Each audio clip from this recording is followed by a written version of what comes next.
says that a person has to plow in plowing season, plant in the planting season, harvest, thresh, and so on and so forth. Because that's minhoga shel olam. So Rabbi Shimon responds and says, but it's a problem because if a person does all that, Torah matei aleo, what's mean with Torah? If you preoccupy with all the physical involvements. So he explains, so Rabbi Shmuel says, I'll prove it to you. It says, Rohim Shua Tishmol Tzosai Shenoch Mitzaves Chamiyom, Lavosai Shem Elokechem, Osabte Dugonecho. So it says, you see clearly, Osabte Dugonecho, that you go and you bring in your own harvest. So he says, no, that's She'enim Osem Ritzon Hashem Mokom.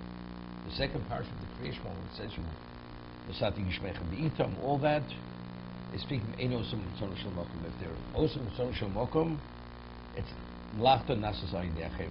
You don't have to bother with it. You just sit and do what you have to do, and the Goyim, they'll attend to all the needs of the Jews. Quotes a posuk. That's the Machlokes of Shimon Choy and Rabbi Shmuel. My difficulty is, we had last week, it says that when it comes to the Shemitah in the 6th year, it's Vochaltim is pure L'Sova. So we explained, Chazal say, Ohu Kimum is Baruch Be'emeyo. Right? You need a minuscule amount, and it's the equivalent of more. So Mizbarach Me'eyo. It's like Badlechem Aponim. So if that's the case, but it says, if you're going to B'chisomro Manochal, but if you ask the question Manochal, the TV says Bechukosai. Right? Last week's parsha. But if you ask what are we going to eat, then of course I will command my brocha, and you'll have a 3-year crop and the 6th-year crop to keep you over till the 9th. So, if you're at that special level, there's no TVC's Bechukosai. It's the same amount, the same volume, except the volume has innate value, greater value. So what do we need all this wealth? Right? It's supposed to shmot asati gishmechem beitom. The no story is yivula. The first question is, but if you could have less, why have more? If you're able to be sustained and have all you need taken care of, what do we need more? Right? What does that Kodesh Baruch have to give more? So what would you say? No, but we're talking we're talking people are toiling and they're committed to Torah. They're sacrificing the Torah there. Fully committed. And still we're speaking about this. So you could say this way, according to Shimon, speaking the Goyim will be doing this for you. You don't have to do this. It's true, the rain will come and we'll see the abundance will be beyond. But what do we need all this for? Right?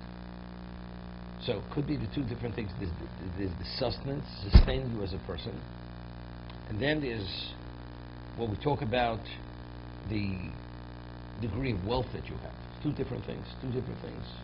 There we speak about manochal, chisoma manochal. But what about your status? How are you perceived by the nations of the world? Right? That's the question. If you perceive, this is the Klal Yisrael, right? You have one person be toiling with Torah, you understand, we're not talking about the bracha of Bechukosai. We're speaking, there's the vast majority of Jews are living their lives this way. What?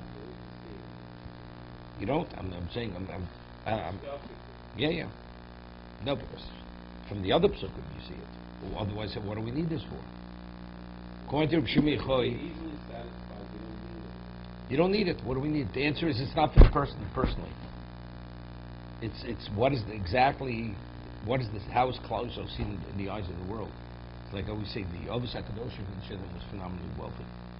What did they need all this wealth? Because they had an objective. They had to impress upon the world. What does the world understand? Right? You have to have that prominence. You have to have that status. So that's what they need it for. So it's interesting. There's a Yalkut. Olam Hazeh is the Goyim's. Olam Haba is ours. So if that's the case, the Medrash says a non-Jew should never get sick. Should never be susceptible to disease. Because this world's his world. And we, because we have to pay the debt in this world. So why is the goy sick, and why is the Jew have the similar successes to the goy? Right? In Tzapos we're so far, person's far from perfect. It says, because what are the nations of the world going to say about the Jews? That we're a diseased people. Jews, they're ill and they're diseased. They have Jews, the goyim are healthy. So therefore, Kadosh Baruch Hu spreads the wealth, so to say. Therefore, everybody is susceptible to illness and so on and so forth. That's the reason. So you see, it's the way you perceive by the world. Am Hashem, to be seen in a lesser degree. You b'nei Melochim, Ben Melech, a prince, has to have certain, prominence.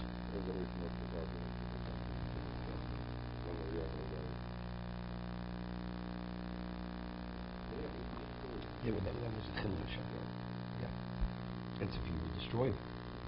Okay, let's see. In Bechukosai Teilechu. That's Bechukosai Tishmanu V'Asisim Osam. So the obvious question is, what is Bechukosai? In B'Torosa Teilechu. What's Bechukosai? Chok is something which is, right, a statute. It's not a rational law.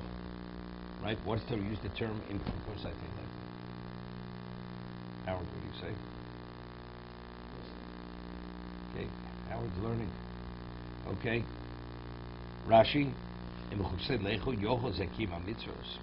Bechukosai means the fulfillment of the mitzvahs.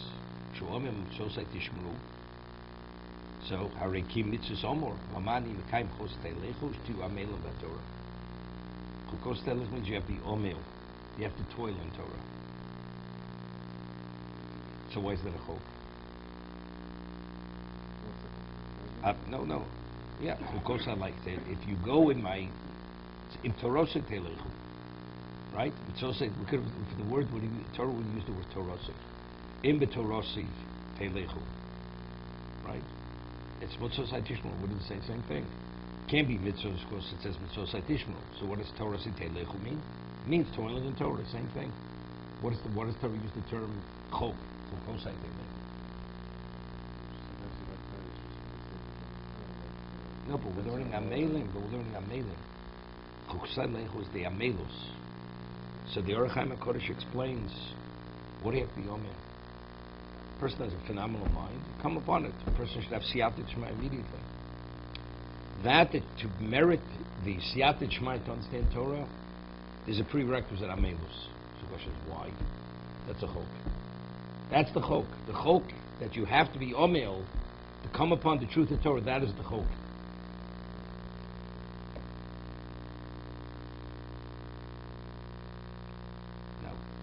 In terms of, the most difficult chok is paradoma, right?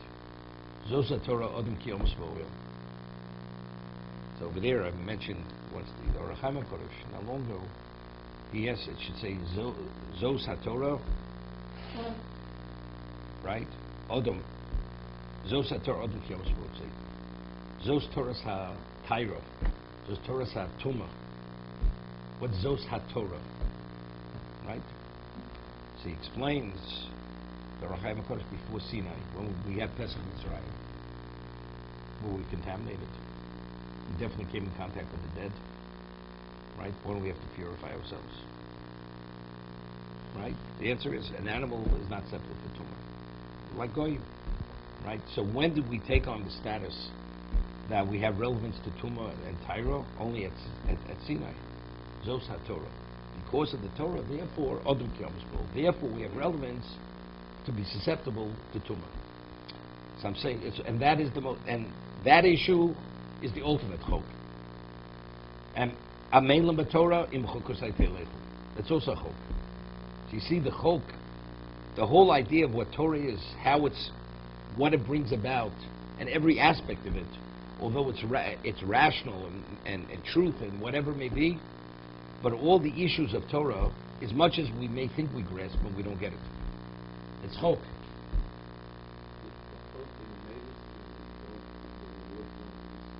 No.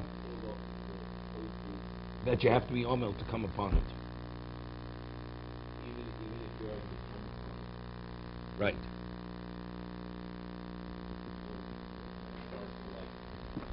Gemara says. The Gemara says, you got to mitzvos tamin. You got to mitzvos tamin. Lo you got to mitzvos. We're not differentiating who you are. You could have Einstein brain, or you could have any brain. You got to mitzvos tamin. Lo you got to mitzvos al tamin. Whoever you are. What about he has a phenomenal mind? To come upon the truth of Torah is a prerequisite. Amel Matorah. That's a pre-what. So the question is why. But what he gets in a moment takes other people years to get. Doesn't make a difference. The Torah, you have to have the Amelus. Why? Chok. That's Chukosai. That is the Chok of Torah. To be continued.